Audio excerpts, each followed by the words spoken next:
In a world drowning in noise, where truth is often buried beneath layers of propaganda and misinformation, there's a need for a different kind of a network of creators that cuts through the clutter, that doesn't shy away from tough topics, and that delivers the unfiltered truth. We are Trim Radio Network. We are creators, we are innovators, we are investigators. We're the ones who aren't afraid to call a spade a spade. If you're ready to participate in thought-provoking discussions, informational topics, and of course today's biggest headlines, subscribe to our YouTube channel today. We're Trim Radio Network. We're cutting the bull and serving the truth.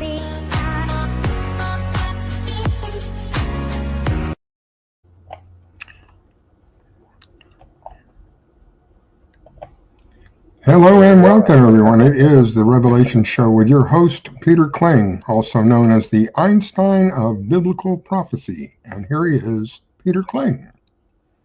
Thank you very much, Frisco, for that introduction. A little bit different than the music, but hey, YouTube doesn't like music, so whatever the case might be. But I do want to thank everybody for joining us on Revelation, and the reason for the show being Revelation is because we are certainly living in those days. And overall, we're looking to answer three questions. Where did we come from? How did we get here? And what is our future? And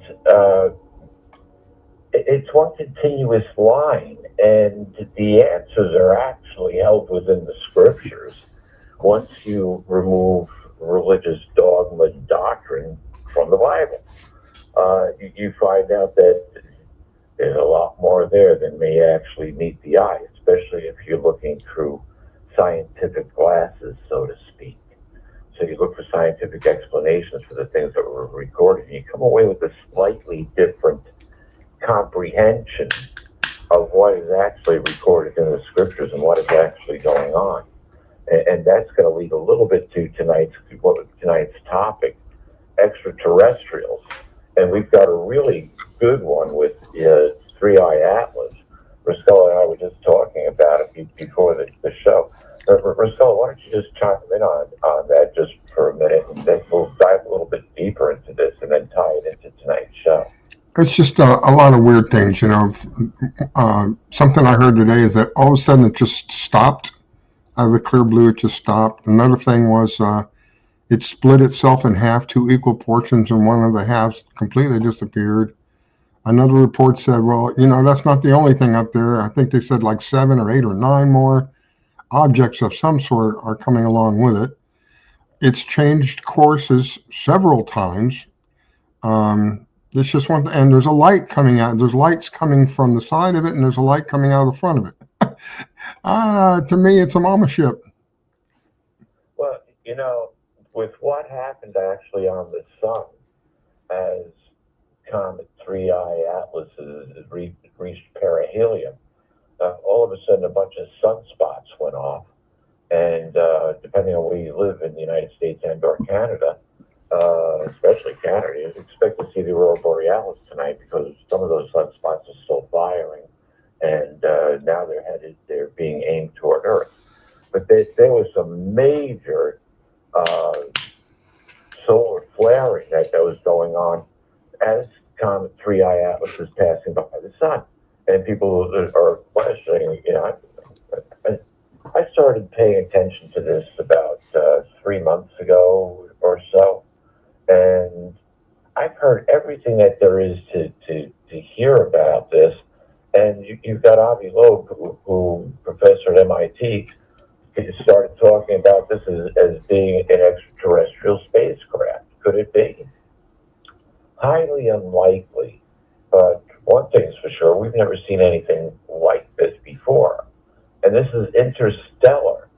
So we don't know what happened to this asteroid, comet, whatever you want to call it, as it was going between star systems. Allegedly, this came out of the Sirius star system. If you looked at any of the information that's come back from the Voyager project that's reached the end of our solar system, essentially, it's finding that there's a tremendous heat signature are on the other side of the solar system, or after you get past the Oort cloud and where there's no more activity from our sun, they're detecting this heat signature, and they believe that it's being caused by high interaction with ions and protons and electrons, and it's like there's just all of this stuff which is moving at a very fast speed, causing friction, which now they have to recalculate what they know, so what they think they know. So our astronomical science is really. You want to go back to Galileo, or should we look at when we first started, noticing things 150 years ago or 200 years ago? Now we've got advanced radio telescopes both on planet and off planet. So if there's anything we really want to know, we can kind of focus in one observatory or another in order to figure this whole situation out. But it's unlike anything that they've ever seen before, and so it's aliens. It's got to be an alien craft. Is it? Why would an alien craft send something on a trajectory or be on a trajectory that could take millions of years? If this came out of the Sirius star system and is traveling at over 100 kilometers an hour, 100,000 kilometers, was it a minute? I don't know. It's booking. Fast. It's massive. Fast. Yeah, it's fast, real fast. It's one of the fastest things coming through our solar system. And so, just because we've never seen anything like it before, doesn't mean that it's an alien craft. It's just we've never seen anything like this before. So what's happening? Did it cause the sun to flare? When it was at perihelion to the sun? I don't know, but all of a sudden, I watched the solar news every morning, or space weather actually. It used to be Suspicious Observers, and I've been watching a show, I don't know, 3-4 years. I'm waiting for. I like to keep track of when this, we get hit with electromagnetic energy, so I go out and watch the auroras, and tonight's a good night. But anyway, so is this thing alien or is it not? It's doing strange things. What's the confirmation? Nobody's talking about it. But here's the interesting thing, Riscala. Everybody is expecting it to be alien. We've had soft disclosure before Congress. We've had the military come out and talk about craft that they can't identify. We've got new designations for it. And yeah, we've got alien beings with us on this planet. It says so right in the scriptures, right in Revelation chapter 12. Woe for the earth, you guys are in trouble, because guess who's being cast out of the heavens? Well, most people don't recognize that we are actually in a cosmic war, or about to be. This is a war that will change galactic history. Not just galactic history, the history of the cosmos. But yeah, we have aliens. There's a lot of people who had contact. I had contact. When I was 18 years old, and I've analyzed this a lot of different ways, and I'll tell you, it did affect my life from a very interesting standpoint. There's a lot of interconnected situations that I wasn't aware about. You got to go some time. It's like 4 years after the fact I found the real answers. But when I was 18, around the end of May, beginning of June, this would have been 1974, I happened to be seriously dating this girl at the time, and her parents loved me. I was like the son they never had, and it was also during this time period Eric von Daniken had written Chariot of the Gods. There's a lot of information starting to be made available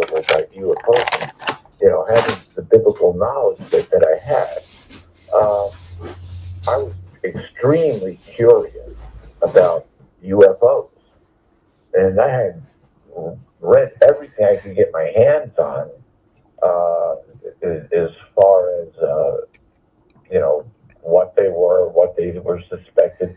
Came across an interesting article that said, and actually, I got to see this on a TV documentary a few years later. But I came across this one article that said that this woman, I believe she was in Ohio, as a matter of fact, could actually summon UFOs, and that there seemed to be a distinct connection between UFOs, or some UFOs, and spiritism. This woman happened to be a spiritist, and I've heard some very the father of a friend of my mother's was a spiritist, and they combined demons, and that's, maybe we'll get to that, or maybe we won't. But anyway, going back to my experience, I had gone to sleep this one particular night, like I normally did, and something woke me up out of a sound sleep, and it said, look, the prince arrives. And I could see flashing lights outside my bedroom window. And I went and looked out the window, and I could see this craft landing that was kind of odd. It was a golden chariot with golden horses, all molded into one unit, basically. And the lights were on the bottom of this thing, and there was a driver. And it looked like a royal figure. Now I'm scratching my head. I was like, Prince? Could this be a sign from Jesus, or what's going on here? And I ran around, because of the way that it was landing like on the other side of the house where it was going to touch down. And I ran around to look out the window, and there was nothing there. And I'm like, wait a minute. I know what I saw out that one window, but there's nothing outside this one. What's going on here? And so needless to say, I was confused, and I went back to bed and went to sleep. And I can't tell you directly if I was taken, transported, or whether I was given a memory implant. And I have to wonder with a lot of stories that I've heard from people who've had similar situations. What was different with mine is, like most people, they talk about sleep paralysis. I never felt sleep paralysis, but my consciousness, at least, was taken, and I was. If I wasn't taken physically, I was taken consciously, and I was taken underground. I wasn't taken to a spaceship. There was no UFOs involved. And it was like I was in the bowels of a castle. And the people there were very human looking. They all wore long robes, very nice material. And I was supposed to meet the prince. And so I got an introduction. And it was very brief. They just introduced me, and the prince was on his throne, and dressed in princely garb, and I still couldn't figure out, who am I talking to? Well, this actually happened. These teleportations or whatever happened I think it was 4 times in 5 days, and the second time that I was taken, I was kind of reprimanded because I kind of went off wandering around by myself. I didn't know I was supposed to, but I was reprimanded that I couldn't do that, so I would be assigned a guide, and I had to wear the same robes that everybody else did. And through all of my contact time, I never heard these beings talking about anything to do with the Bible, or any message within the scriptures, or mentioning any the name of God, Yahuwah, or Yeshua, or anything like that. And so I started to become suspicious of who I was actually dealing with. And the last time that I was there, and quite interesting, that even though we were underground, the ceilings glowed. The ceilings were the lights, and wherever you went, it was glowing ceilings, which was also reported by somebody who entered a structure actually a team, but somebody who actually talked in Antarctica. They all entered the structure where the ceiling glowed. I thought, wasn't that interesting? But they all had this meeting, and so we all went in, and there was, I don't know, maybe 150 of these people there, and I was standing toward the back of the room, and everybody was talking with everybody else, and somebody stood up in the front of the room and could have everyone's attention. And so everyone hushed down, and he said, "We need someone to kill Peter Kling." And my eyes bugged out of my head. But there was somebody, I was in shock, and somebody down toward the front, I couldn't tell what they were, dressed in a robe, said, "I'll do it." And I turned to my guide and I said, "Why do they want to kill me?" And he just looked at me and simply said, "Because you crossed the line." And I was like, "What line did I cross?" What, because I became suspicious of who I was actually dealing with? And so that was the actual last contact that I had. And I can't say that I was transported. I often wondered, was it a memory implant? Kind of like that movie with Donald Schwarzenegger where he goes to Mars. It'll come to me in a minute. But it's Total Recall. That's the name of that movie. So the interesting thing is that I had some really odd events. All of a sudden, I wound up breaking up with this girl who her parents were hoping we were going to get engaged. That didn't happen. And I wound up getting in a motorcycle accident that should have killed me, but it didn't. I walked away from it. Months after that, I bought a new car to me, a secondhand car. I lost the left front tire off it, rolled it down a riverbank. And the oddities of things that were happening were all syncing up with what I was told. I'll do it, I'll kill him. Well, why are these strange things happening in my life? But because I beat it, I beat it twice, I started to feel like I was invincible. I was 18, headed for 19 now, and kids don't have, when you're that age, you don't have a whole lot of fear, especially if you're living through stuff that should have killed you. But fast forward the clock, the interesting thing is that it was about 35 years later, I wound up, oddly enough, through Facebook, got in contact with the girl who I was dating at that time. And long story short, she actually wound up calling me up one Sunday morning, and it was her and her sister, her younger sister. And last time I saw her younger sister, she was about 12 years old. But anyway, I had left that area. That they actually wound up moving to Texas, I think, her family. And it was interesting just to chat. So I wound up finding out that the sister had a lot of different issues. And I was trying to help her through her issues, and just, this was over a series of weeks, because I could understand she was under some kind of attack. She had dual personalities.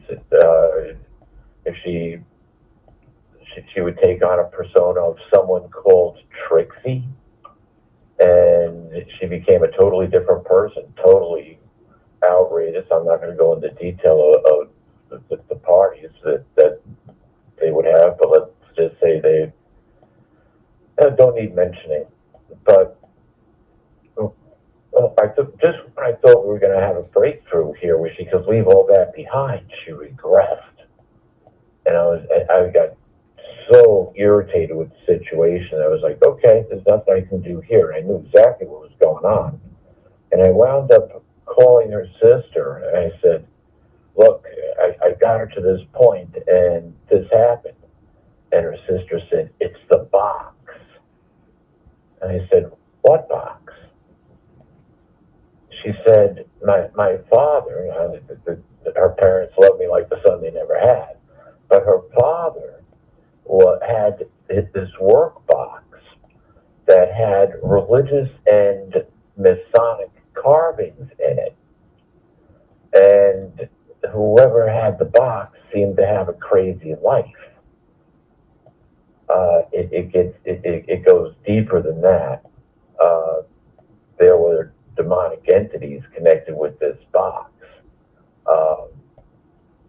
but not just the box. As it turns out, I found out that her father was a high-ranking Freemason, and her mother was a very high-ranking member of the Eastern Star. And I often wondered, her sister was a twin who died around the age of 2. So I often wondered, after I found out all of this, what happened with that sister? Was she sacrificed? I don't know.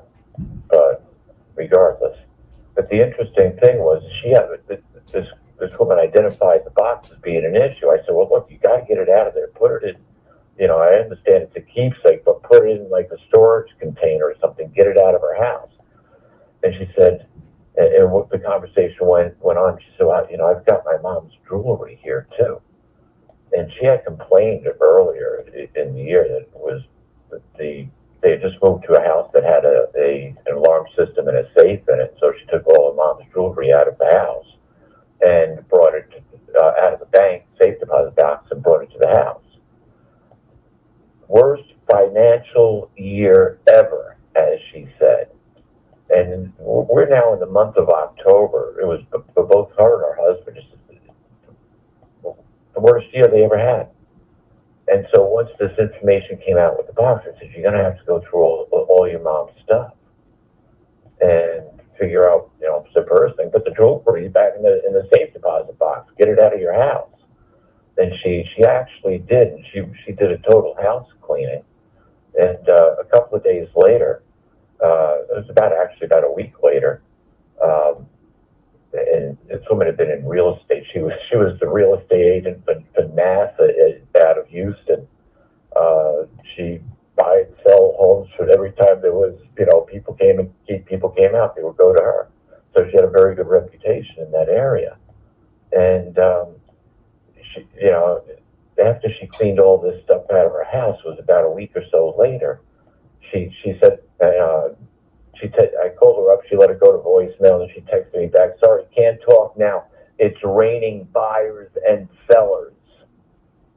Wait a minute, what? I wound up talking to her that weekend, and I said, when did you start getting calls, for people who wanted to buy or sell a piece of real estate? Now, she put all the stuff back in the safe deposit box on Tuesday, and her first follow-up calls started coming in on Wednesday. And so when I look back at my situation, when I was actually dealing, was interested in pursuing a life with this girl back in the mid-'70s, I wondered if I was quickly accepted into the family with the intention of being groomed, and guess what? Being the next owner of the box. So, her sister never did put the box in a storage unit. As a matter of fact, she made it as a centerpiece in her living room and put a set of Texas Longhorns on top of it. So, extraterrestrials? Seemed like it. They certainly weren't demonic forces? Oh, without a doubt. Without a doubt. And so what are we really dealing with here when we're talking about aliens? Are these just other civilizations from other galaxies? No, no, no, no, no, no. That's where they may tell us they're from. Because they can tell us anything that they want.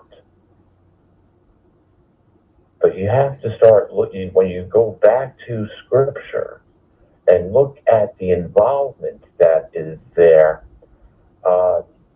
besides the angelic messengers that came and gave the prophets of the Bible their information, we have a record of a direct alien invasion, which is in Genesis chapter 6, where it says that, well, heck, let me just read it here. It starts off with Revelation, the first verse. It says, "Now it came about that when men started to grow in numbers on the surface of the ground, and the daughters born to them, the sons of the true God began to notice the daughters of men, that they were good looking. And they went taking wives for themselves, namely all whom they chose."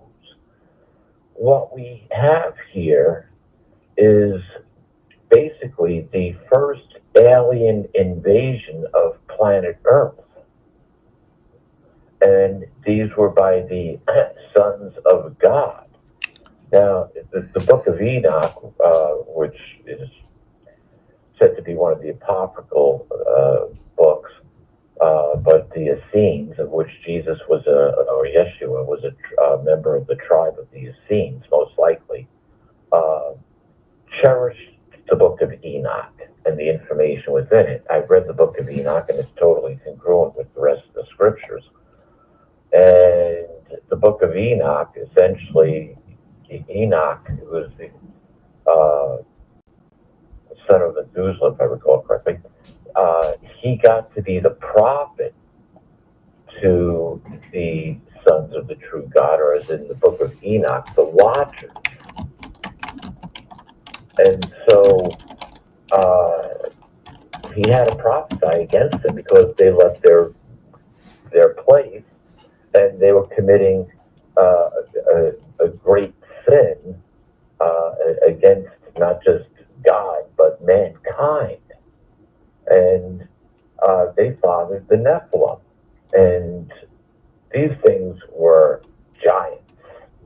I think somewhere around between 60 and maybe 80 feet tall. There's the movie, I love the movie, Jason and the Argonauts, where they wind up on the island with the Cyclops. Yeah, that would be about right, you know? But there's also some other interesting issues with this, because the sons of the true God, approximately 200 of them, came to Earth to father children and take control of planet Earth. Think about that. It would have been through them and their offspring. And they basically took all the wives that they chose. Or they wanted to have sex with. Oh, I'm going to go sleep with one of the gods. Think about that. And so we have a lot of quote mythology, but it's not really mythology because there's a record in a lot of cultures of this whole time period. It's interesting that this time period, while the watches were on Earth, it's very possible things like the pyramids of Giza and the Sphinx could have been built. We see some unbelievable stone structures with huge stones that have been perfectly carved out and put into place that virtually you couldn't do it with the engineering that we have today. You couldn't. How'd they do it back then? There's also a lot of education that went on during that time. Metalsmithing, even the Bible makes reference to one of the offspring of Adam there, who during this time period learned metalsmithing, and he could forge iron. Wait a minute. I thought the Iron Age didn't come about until Rome. No. Came about long before that, pre-flood, or Younger Dryas, if you want to go that way. But there's an explanation for that too. So here we've got extraterrestrials that took an interest in Earth women. Hey, let's face it, Earth women are hot, right? But there was an interest in this planet even before. We commonly know that, or comprehend now, that we're in a battle between good and evil, between satanic forces that are controlling this planet, that are pushing drugs on our families and our communities and kidnapping our children for their satanic use. So we just had one of the most satanic holiday of the year, with All Hallows Eve or Halloween. The summoning of the dead. Interesting. And so we've made this part of our culture. But do we really want that as part of our culture? You have to start thinking about it from a logical situation, because we're playing in an area that we know very little about. We're infantile in this area. So as most infants will come to comprehend, they believe almost anything that you tell them. Oh, Santa Claus and Easter Bunny. It's like, oh, Santa Claus is coming. Oh, cool, I'm going to get a present. And they believe in Santa Claus. Then when you got to tell them, well, Santa Claus is really Uncle George. What? It's not real. We just made it up. Okay. I guess I have to accept that. Well, yeah, there's a lot of things that we're going to have to come to accept it, because the whole system in which we live has been manipulated for thousands of years. We're at a culmination of the manipulation, and yet it goes on, and it's getting more furious because technology has improved. But when we go back and we look at Earth's very creation, when we look at the fossil record, we don't see evolution. We see genetic engineering. The Bible has given us a record of genetic engineering. And so it would make sense that once upon a time, as life was being developed on this planet, that DNA was coming from somewhere. And when you consider Genesis, the 2nd chapter, where Adam gives up a tissue sample and God creates Eve, and says, this is bone of my bone, flesh of my flesh. She was taken from man. She is my clone. Genetic engineering. So when we look at the situation that we have now, how did we get here? And looking at the alien end of this, we have to have a beginning. And if this planet was life on this planet was genetically engineered, who was head of genetic engineering? Well, we would have to say the entity known as Satan. And how would we draw that conclusion? Well, think of it as a building project. If you've got a contractor, if you're putting up a large building, you got a contractor, and then you've got, let's say it's an apartment building, you're putting up a skyrise apartment building. And now you've got a lot of other subcontractors that are, specialized in different trades. And so you've got the plumbers, the electricians, the concrete workers, the steel workers, masons, the carpet layers, all these different people that are in the trades are needed to complete this thought and make it a livable wonderful situation. The only problem was, once the project was complete, the contractor never handed the keys over to the owner completely. And the contractor, Satan, took possession of what he just oversaw and made. Now, he may have had a relationship with, well, sure, we got a relationship with all of the critters that were being created here on the planet. But we also know that we have Cro-Magnon man and Neanderthal, which were the runners-up to the Adamites. And they are very genetically similar. Very genetically similar. Very little difference. What was the difference? Well, they didn't have perfect human DNA. Adam was created with perfect human DNA. There's the difference. So they died just like the animals. Also, they were genetically engineered. They weren't created specifically by Yahuwah out of the dust of the ground or out of the elements of the earth. They were genetically engineered. And so now we have to ask, who are the genetic engineers? And do they still have an interest in this fight? Well, we can pretty much figure that the head of genetic engineering in this case was Satan. And there is evidence to this in Ezekiel, the 28th chapter. And we'll even find out the species that this entity that we call Satan is. It says in Eden, the garden of God you proved to be.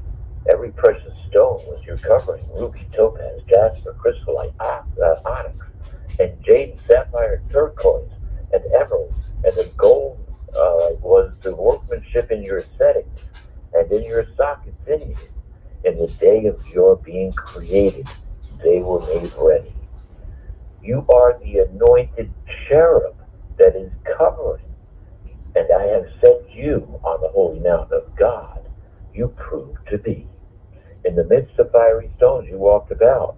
You were faultless in your ways from the day of your being created until unrighteousness was found in you.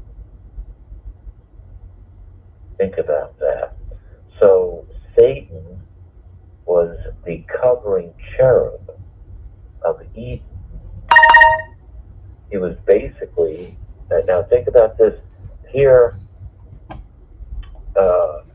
this entity, Satan, the serpent, and all of his crew, the genetic engineers, the extraterrestrial alien genetic engineers who put life, most likely genetically engineered life on this planet, had an interest in everything that was good, that they did, that they saw their handiwork. It was blessed by God. But it's interesting, in Genesis, the first chapter, God gives the earth and everything in it to Adam and Eve. And he said, this is your planet. Multiply, subdue the planet. Everything is here for you. So at that juncture, the covering cherub of Eden got to be a babysitter for the newest, youngest spiritual creation with a biological body that came, and it was directly made by the hand of God. So I didn't go from head of genetic engineering to becoming a babysitter, along with all the other babysitters, the watchers.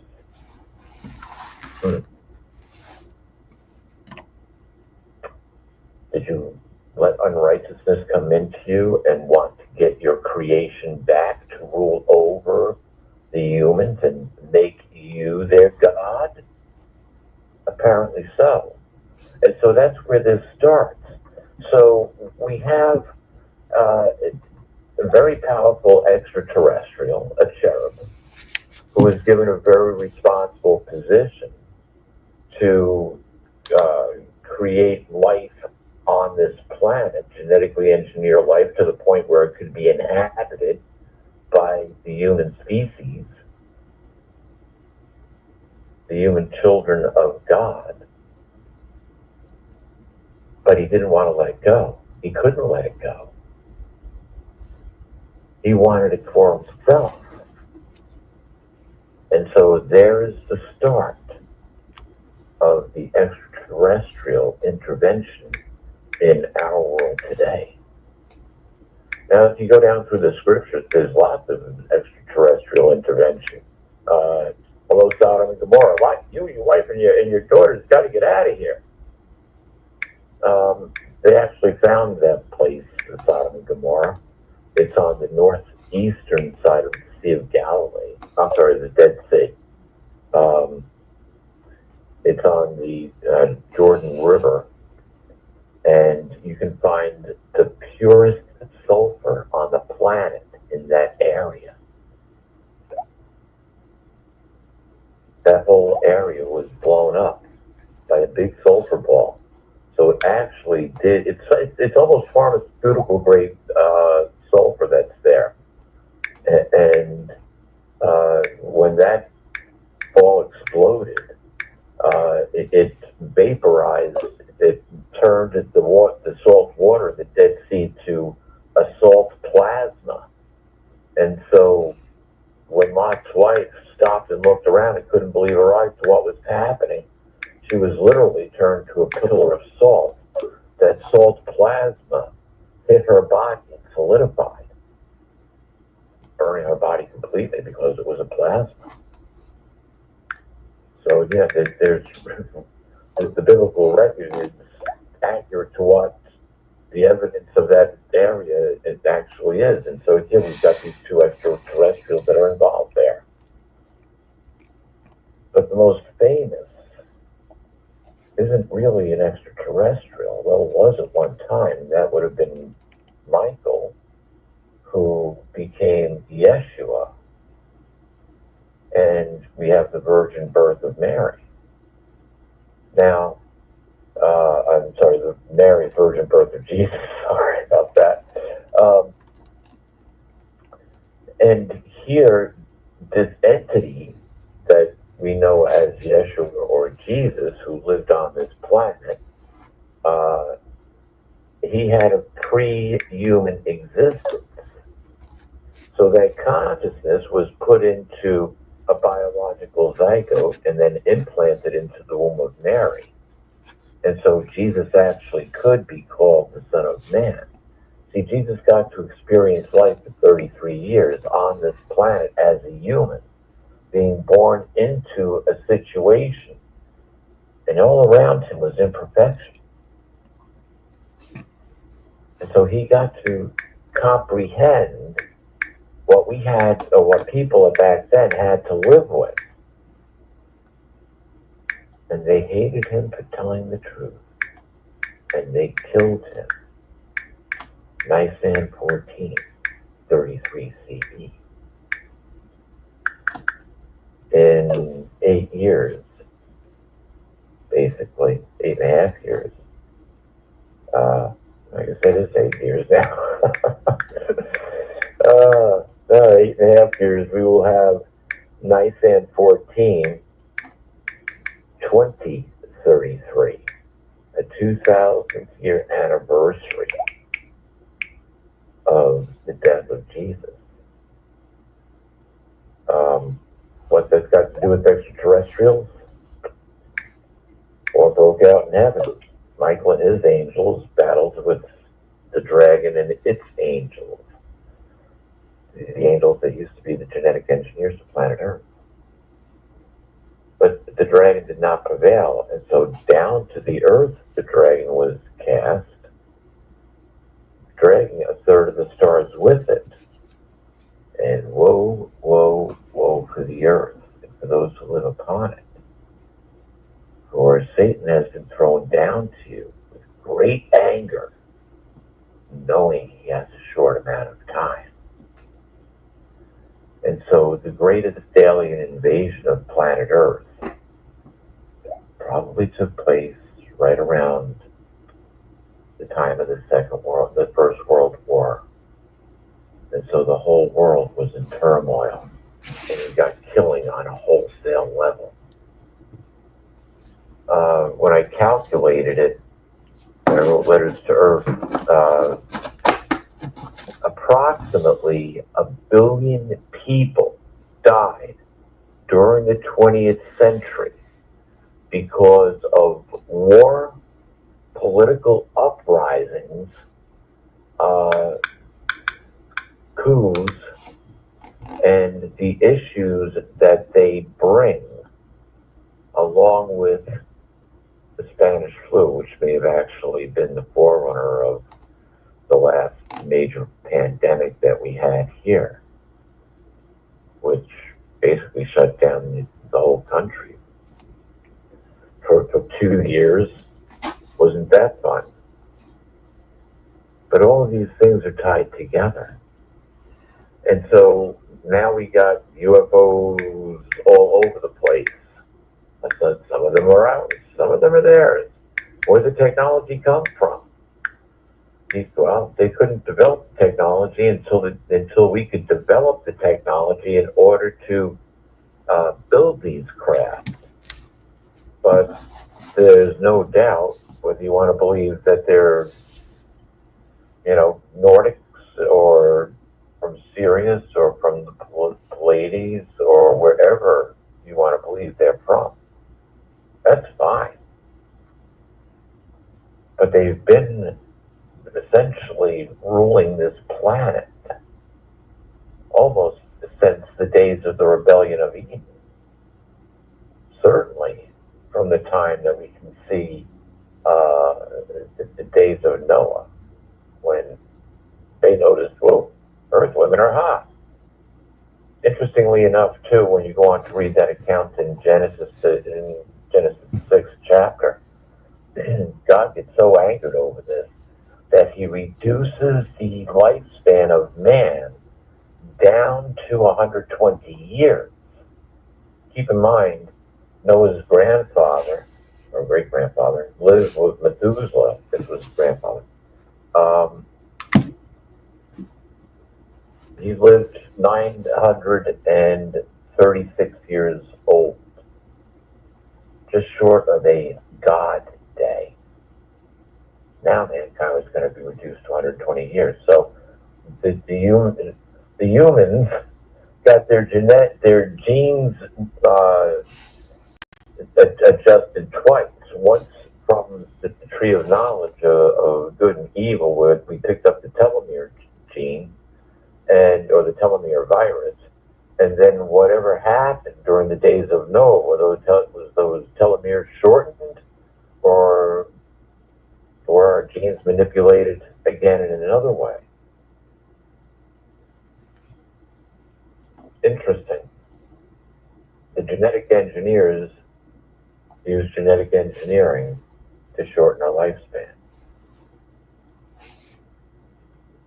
And now the genetic engineers, the only way that they can win this is if they can completely take over the earth and have a following of Satanists who want nothing to do with Yahuwah or Yeshua, but will only worship Satan and his minions. And that's the battle that we're into. Keep in mind, it was Hillary Clinton after she lost to Donald Trump in 2016. Is it time to play the alien card yet? Three-Eye Atlas. Is it time to play the alien card yet? Oh,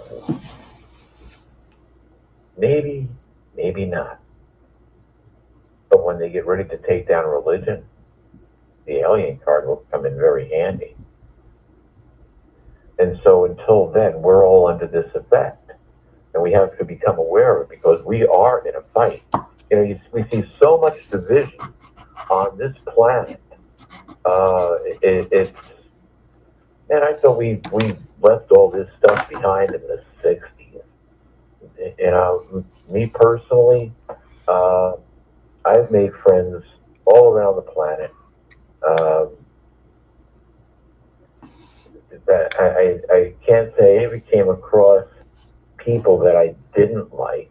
The French are a bit arrogant, but that's besides the point, and that's not just my opinion. I've heard it from other people who live in Europe. But most people are just great people to be around. I spent a lot of time in Ukraine. Wonderful people over there. It breaks my heart to see what's going on there now. I met great people wherever I've gone. I worked with great people. Never bothered looking at their color, where they were from. Never cared about their religious beliefs. Never cared about anything to other than who they were. And looking for that camaraderie. What do we have in common? Oh, you like to do that? I like to do that too. Why don't we go do it together sometime? Okay. You know, but we don't have that fight against flesh and blood. We should have a unity with other Adamites on this planet. Where our fight, Paul, is much different. And I love the way that this reads here in Ephesians, where it talks about putting on the armor of God. We'll have to talk about that on another show. But it's Ephesians chapter 6, verse 11, where it says, put on all of God's armor so that you will be able to stand safe against all strategies and tricks of Satan. For we are not fighting against people made of flesh and blood, but against persons without bodies, the evil rulers of the unseen world, those mighty satanic beings and great evil princes of darkness who rule this world, and against huge numbers of wicked spirits in the spirit world. Oh, Halloween, let's bring the spirit world to the human world, right? To the living world. No. That's who our fight is against. Against those wicked, unseen forces who are controlling this planet. And they will get into your life if you let them. They will bring you harm if you let them. You know, it's interesting. I've had a lot of amazing things that happened in my life, and I literally got to see the hand of God at work, saving my life, my son's life from certain death. I say I don't need faith. I've seen it in action. I've seen that magnificence in action. It's protected me throughout my whole life. Well, certainly from the time I was 18. But there's also a very interesting connection that when my family decided to join Martin Luther and revolt and declare war on the church, I'm sure that the church let out the hounds of hell, so to speak, because they hunted us down wherever they could find us and killed us in our beds, in the streets, or in the fields. It didn't make any difference. They did that to all the families that helped in the revolt against the church, the Reformation. And we're at a time now where we're going to have another revolt against the church, another Reformation. But there'll be a Reformation in positive spiritual light. This isn't about a religion. This is about a direct connection to our Creator and being able to channel those powers through our everyday life to help create our futures. Because if we're not on the right side of this cosmic event that's going to take place, we don't have a future. We've got zero future if we're not on the right side. And that right side is a personal alignment. It's more of a political situation. Jesus is coming back as the King of Kings and Lord of Lords to set up a government. to put every satanic government on this planet to an end. That's going to be an extraterrestrial war. That'll be the extraterrestrial war to end all extraterrestrial wars, the time in perpetuity. And we get to host it right here on planet Earth. And so those who are controlling this planet believe it's better to rule in hell with Satan than to serve on the planet with God. It's our choice. We can make that spiritual connection. And we'll have for future shows prayer and meditation. Comprehend what you're reading. If you want to start with the project, start reading the Gospels. Don't start from Genesis. You'll never get past the begotten. And get a modern, updated version. And when I say updated, in a language that isn't archaic English. And if you want an accurate Bible, get a translation, not a King James version. The King James version was made for the Masons. Keep that in mind. They took God's name out of that Bible over 7,000 times. So which God are you going to serve? Baal, Ashtoreth, Molech? Or are we going to stick to our Father, Yahuwah? Interesting question. Something to contemplate as life goes on, and we'll be talking more about this. We're coming to a close here. And folks, I sincerely ask that you do hit the like button. Keep us on the air. We're trying to grow the network. Share this information with others that may enjoy it. And share it with people that may not enjoy it too. But share the information with someone you care about. We ask that you spread the news about Trim Radio Network and invite your friends to come listen to Revelation. Real information at a time when we really need to know what we're doing. We've got several other networks, several other shows on the network. Tomorrow you can tune in at 8 o'clock for the Positive Podcast with Maggie Hart.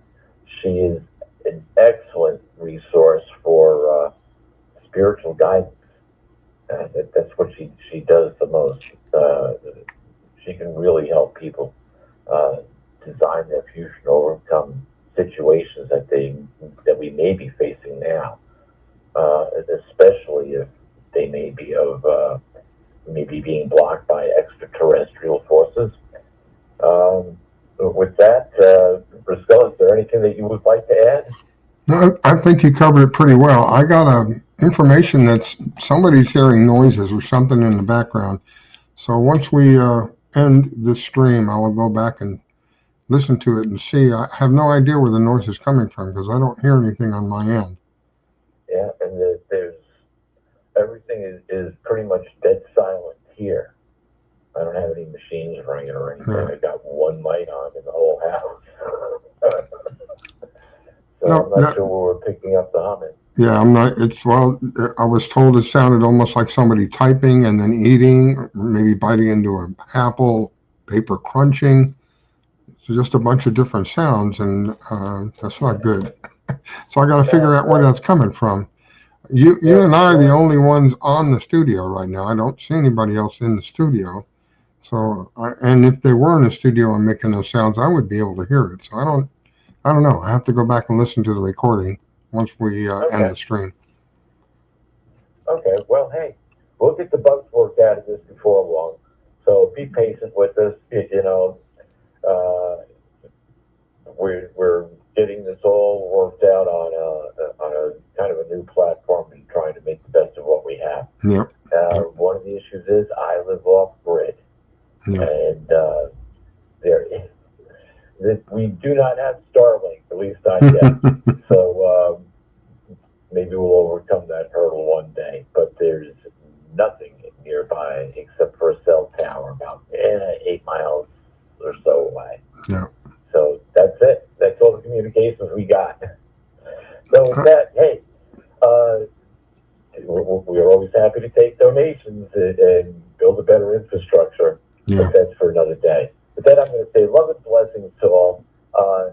Tune in. We'll be here at 9 o'clock next Thursday night. And listen to the Positive 2 podcast tomorrow at 8. And have a most fantastic weekend.